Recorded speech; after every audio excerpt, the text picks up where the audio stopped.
Hi, today we're talking about how to start your own recording studio at home. You're going to love this. You're going to love how easy it is to do. And I have 5 simple tips for you to do.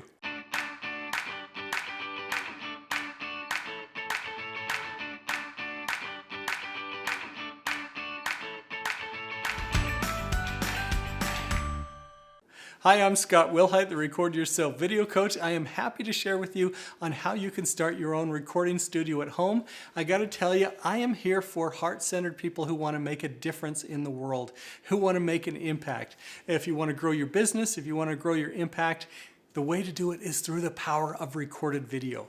Now, if that resonates with you, if you feel like, oh yeah, I can get a lot of value out of that, make sure you like this episode, make sure you subscribe, ring the bell, you'll be notified when a new episode comes out. But I'm happy to share with you the things that I have learned.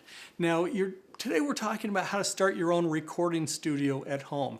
And I picked for our location, I went back to where it all started for me, and that is here in my kitchen, in my dining room. So you're standing in my kitchen, I'm in the dining room. This is where it began for me. So let me just back up and tell you a little bit of my story, and then I'm gonna paint a picture of what it looks like around here and how you can absolutely do this. Because I think you can see, hey, if he can film in his home, I could film in my home. You know, I want to get that idea to you, across to you, that you can absolutely do this. So for me, it started out like this. I had learned a few things about happiness. I'd learned that happiness was a skill. This was breakthrough for me because I was miserable. I had been amazingly successful in my career creatively, but I was turning into this horrible person. I was violently aggressive, I was mean, I was snide, I was negative, like just all of these things that really weren't me, but I was starting to tell myself, well, that's just how life is for a creative person. And I was just absolutely miserable inside. Well, when I learned that happiness was dependent on a few qualities of life, that if you could get into a state of gratitude, if you could get into a state of service, if you could be fully present in the moment, you know, all of these different kinds of experiences, that if you could get yourself into these states. And they had all these social scientists that were doing these tests on people, and they could trick people into getting into a state of gratitude or into getting very present or something. And they would chart their happiness, and all of a sudden they were happy and they were joyful. Well, when I started doing that, I realized that, you know what, you could, instead of just getting tricked into that, you could actually treat happiness as a skill, which means that there's something you could do about it. And all of a sudden it was this breakthrough idea that you could live a life of happiness by following different principles and working on these skills. Anyway, it was this amazing thing that changed my life. And I wanted to help other people. Well, at that time I had run out of money. And also, I had used up all of my filmmaker friend credits. You know, they'd helped me create a few short films that were just absolutely beautiful, but I didn't feel like I could have them come and record me while I was sharing these things. But I felt that's the best way for people to understand what's possible for them. And so I decided to record myself. Okay, so we're here in the room where this all started. You're in my kitchen, I'm here in my dining room, and this is where I did those first lessons, where I put that all together. So I remember I had everybody leave in the house because I was so self-conscious, so embarrassed, you know, at that time. And I borrowed a tripod, and I did have a camera.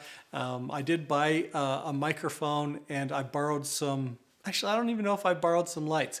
I don't know if you can tell, but right here is a big window that is giving us most of our light. And I used that window, and I kind of planned the timing of the day so the light would, you know, the sun would be in a certain place. But I learned a few things in doing this that maybe will help you. And so as we're doing this right now, you're gonna see that the light is kind of getting a little peaky, means it's getting a little too bright behind me, and I'm blowing out a little bit right now. I wanted to take you back to this place though, because this means a lot to me. that if a guy like me, you know, I'm a writer, I'm a producer, I'm a director, I hadn't been a camera guy at that time, and if a guy like me could learn to record himself, learn to set up a studio, learn to set up a system to create an entire online course, to share the things that are meaningful for me, if I could do that, you could do it too. So that's why we came back here. This isn't the best location for doing lots of studio stuff because the light is always changing. And I'm going to share with you some tips that you can do so that you can make a great difference in the videos that you record. Okay, so today we're going to talk about 5 tips.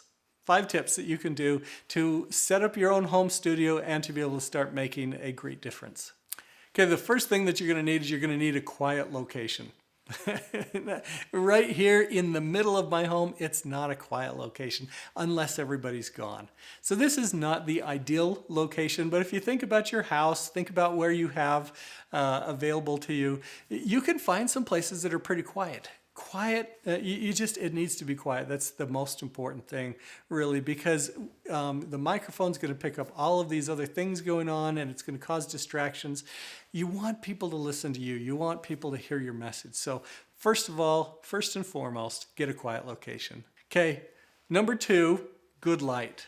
So again, right here, I have this big window that is bringing in natural light, which is great. If you shoot during the daytime, you're going to be able to use a lot of natural light. North-facing windows are best because you won't have the sun changing so much. This right here is a south-facing window, not the best. But one of the things that this area does give me is it gives me some depth back there so that the things behind me kind of fall out of focus and you can focus on me and not be so distracted by what's behind me, but mostly you just see shapes back there, hopefully. So anyway, you want to have good lighting. So I do have one light over here. You can see it's kind of adding a little bit. This is the fill light, so most of the light's coming from this side, a little bit of fill over here, but you know, the second most important thing is to have good light. Well, actually, the first thing is have a quiet location. Second thing we're looking at is lighting, but that's actually in order. Good audio is most important. So, so you can switch these two, but so tip number 2 is good lights, but most important or more important than that is good audio. So let me just share with you what I have here. You can't see this because I have it just out of frame, but right up here I have a boom. I have a boom pole and a microphone. Shotgun microphone that's pointed at me. By the way, you'll probably want to get my gear guide where I break down the gear that I use, the stuff that I've tried, the stuff that I find really helpful, really easy to use. You can find the link down below or maybe above, I don't know. But get my gear guide, it'll tell you what you need so that you could set up your own home studio. And also there's an episode, and you'll find it in the gear guide, where I talk about how to create your own boom pole, which is a lot less expensive than buying the professional ones. You can watch that episode and see if that's something that you want to try. But so just up here is my audio. I don't use a lapel mic. I find that they often pick up, can you hear that? They often pick up the fabric noises. And up here, it seems to isolate more towards my voice. It's pointed right at me, so it gets my sound waves as it's coming to you. So anyway, number 3, which is really number 2, is good audio. You really need to have good audio. So make sure you check out my gear guide, figure out some ways that you can record the kind of clean audio so that people will listen to you. Okay, next, you need a capture device. Okay, so right now I'm using a Canon 5D Mark IV. Right here, this is actually the camera that I use a lot for most of my shows. This is a Canon 80D. What I love about this camera is so the 5D Mark IV, I absolutely love that because it uses a full frame sensor and the background images are beautiful. The color, I think, is beautiful. It's a great camera, but it's kind of heavy, it's hefty, it's big, it's super professional, it's really expensive. What I love about this is it's light. I've got it just on this little crazy little tripod that I could set up anywhere, balance quickly. I can wrap it around poles. I could film myself with a different lens, but I could film myself really close up. I've got a microphone on here so that the sound is nice and close and very clean. But this is a great idea for an entry-level capture device camera that does wonderfully. Again, you'll find that in my gear guide. There's lots of things you can use. If you're just starting out, I mean, you can just use your phone.